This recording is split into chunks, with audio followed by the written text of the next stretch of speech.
Pesawat tentera udara China, siapa yang harus dipercaya? Jurucakap Kedutaan China berkata kesemua 16 pesawat tentera udara China PLAAF yang disahkan Tentera Udara Malaysia TUDM memasuki ruang udara zon maritim Malaysia tidak langsung menyasarkan mana-mana negara. Menurut Undang-Undang Antarabangsa, pesawat tentera China bebas melakukan lintas terbang di ruang udara yang relevan. Malah sepanjang latihan tersebut, pesawat tentera China itu mematuhi Undang-Undang Antarabangsa yang berkaitan dan tidak memasuki ruang udara wilayah mana-mana negara lain. Jurucakap tersebut mendakwa tiada apa yang perlu dicurigakan kerana Malaysia dan China adalah ibarat jiran yang mesra. Terdahulu Panglima Tentera Udara TUDM Jeneral Tan Sri Akmal Abdul Samad mendedahkan pihaknya telah mengesan penerbangan mencurigakan 16 buah pesawat tentera udara milik China memasuki ruang udara zon maritim Malaysia, Kota Kinabalu dan menghampiri ruang udara nasional pada 31 Mei lalu. Menurut beliau, penerbangan pesawat PLAAF tersebut telah dikesan Radar Pertahanan Udara TUDM dari Pusat Pertahanan Udara CRC-2 di Sarawak pada jam 11.53 pagi waktu tempatan. Mereka seterusnya terbang menghampiri 60 batu nautika dari pesisir pantai wilayah Sarawak yang dikhawatiri akan mengancam kedaulatan negara, katanya. Selain itu, kata Akmal, insiden tersebut merupakan perkara yang serius terhadap keselamatan penerbangan berdasarkan kepadatan trafik udara dalam laluan penerbangan di Kota Kinabalu. Takkan abang besar nak mengaku setelah menceroboh ruang udara negara kita. Berhubung dengan insiden tersebut, Jawatan Kuasa Keselamatan Pakatan Harapan menegaskan insiden tersebut mengancam keselamatan penerbangan, mencabar kedaulatan negara dan menjejaskan hubungan antarabangsa. Mengikut strategi pertahanan menyeluruh atau HANROH, tanggungjawab memelihara keselamatan negara bukan sahaja terletak atas bahu anggota keselamatan semata-mata, tetapi juga seluruh warga negara Malaysia. Kata kenyataan tersebut yang dikeluarkan bersama oleh Wakil Parti dalam Pakatan Harapan iaitu Muhammad Sabu dari Amanah, Datuk Johari Abdul Keadilan dan Liu Chintong DAP.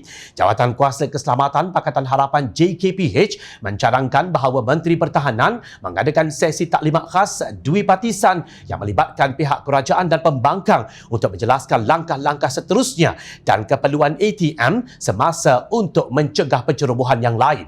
Kerajaan harus mengemukakan rancangan tindakan yang jelas dan juga membenarkan ahli-ahli parlimen membincangkan insiden mustahak ini demi kepentingan negara. JKPH akan menulis kepada Menteri Pertahanan untuk menganjurkan taklimat rasmi bersama Panglima Angkatan Tentera dan Panglima Tentera Udara bagi menghadapi isu kedaulatan negara secara bersama. Menurut JKPH, insiden berkenaan jelas menunjukkan bahawa walaupun dunia dilanda wabak COVID-19, ancaman konvensional terhadap negara tetap menjadi duri dalam daging negara kita. Oleh itu, sangat penting bagi pihak kerajaan untuk melaksanakan program pemodenan ATM berlandaskan Kertas Putih Pertahanan 2019 dengan kadar segera, kata pimpinan Pakatan Harapan itu. Profesor Madya Dr. Muhammad Hazmi Muhammad Rosli dan Dr. Farid Muhammad Hassan dalam tulisan mereka di Malaysia Kini membangkitkan bahawa China telah membuat tuntutan ke atas kawasan yang luas di Laut China Selatan menerusi tuntutan 9 garis putus 9 dash line yang mengunjur dari utara ke selatan sehingga ke perairan Sarawak. Melalui tuntutan maritim ini juga, ia turut juga merangkumi ruang udara di atasnya. Kawasan luas yang dituntut oleh China ini bertindih dengan wilayah maritim negara-negara sekitar yang juga dituntut oleh Malaysia. Sekiranya Malaysia berdiam diri, ini boleh memberi erti bahawa Malaysia membuat pengakuan terhadap keabsahan tuntutan 9 garis putus yang dibuat oleh negara China di Laut China Selatan, tegas mereka.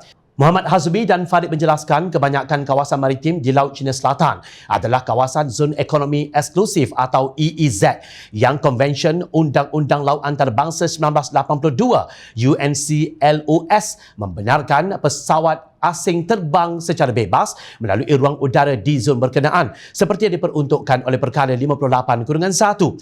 Akan tetapi Perkara 58/1 UNCLOS itu perlu dibaca bersama-sama dengan beberapa peruntukan lain bawahnya, terutama sekali Perkara 88. Perkara 88 memperuntukkan bahawa perairan EEZ hanyalah boleh digunakan untuk tujuan keamanan. Walaupun Perkara 88 UNCLOS ini terpakai untuk zon laut lepas atau high sea overseas. Akan tetapi, bagi tujuan pelayaran dan penerbangan, EEZ juga boleh dianggap sebagai zon laut lepas. Ini bermakna perkara 88 terpakai dalam konteks ini, kata mereka. Seterusnya, mereka mengingatkan sewaktu menjadi negara ahli bagi UNCLOS pada tahun 1996, Malaysia membuat perisytiharan bahawa konvensyen ini tidak memberikan kebenaran kepada negara-negara lain menjalankan latihan ketenteraan dalam kawasan EEZ tanpa kebenaran negara pesisir berkenaan. Malaysia adalah salah sebuah negara pesisir ini. Justru penggunaan ruang udara bagi tujuan latihan ketenteraan seperti yang berlaku pada 31 Mei itu dilihat bukan lagi tujuan keamanan seperti yang termaktub dalam perkara 88. Sebagai negara-negara ahli kepada Pertubuhan Bangsa-Bangsa Bersatu PBB, Malaysia dan China perlu menghormati kedaulatan dan hak berdaulat serta keutuhan wilayah masing-masing. Lagipun memandangkan Malaysia dan China merupakan negara ahli UNCLOS, kedua-dua negara perlulah patuh kepada kehendak perjanjian antarabangsa ini menerusi konsep undang-undang antarabangsa iaitu Pacta Sunt Servanda, iaitu sebarang perjanjian antarabangsa perlulah dilaksana dan dihormati dengan sesuci hati, tegas mereka. Nah, apa lagi nak malu Allah? Jangan cakap sahaja. Rakyat tak rela berabang besarkan pihak yang tidak menghormati hak kedaulatan wilayah rakan-rakan. Ingat, rakyat sentiasa memerhati.